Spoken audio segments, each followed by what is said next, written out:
In Islam, the ends do not justify the means.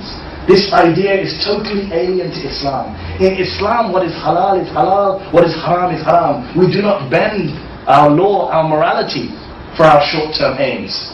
Never. And we never lose the moral high ground. If we know anything of Shias of Muhammad, as Shias of Ali, as Shias of Hasan, as Shias of Hussein, we know that keeping the moral high ground is key. Once we lose the moral high ground, we are no different from the rest of the non-Muslims, from the rest of those human beings who live their lives as animals, bending any rule to fulfill any desire. Once we do that, we are lost.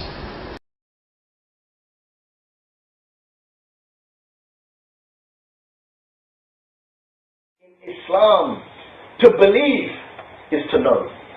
To disbelieve is not to know. That is what it fundamentally comes down to.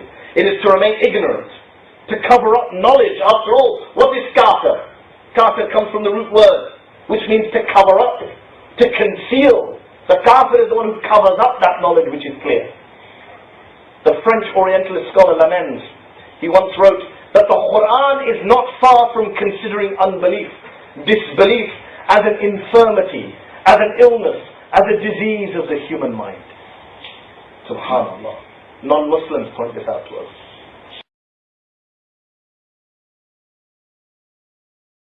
And of course the kafir, the disbelievers, the atheists who remain deaf and stubborn to the teachings of Islam, the rational message of the Quran, they are described in the Quran as, quote, a people of no intelligence. Allah describes them. Not of no morality, not of no belief, a people of no intelligence. Because they are incapable of the intellectual effort it requires to shake off those blind prejudices, to shake off those easy assumptions about this world, about the existence of God. In this respect, the Quran describes the atheists as cattle, of those who go with the crowd and do not stop and wonder about this world.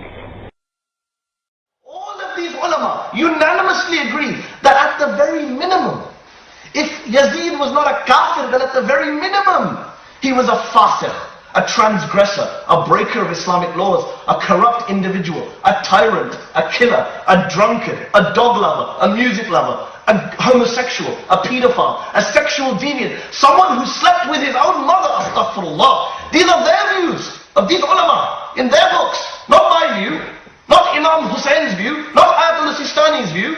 This is their view about Yazid. It's all there in black and white. Yet Allah should be pleased with such a man. Astaghfirullah. Allah should be pleased with him. Indeed, the fact is, and this is important, Yazid is not simply a fasir. He was an out and out kafir.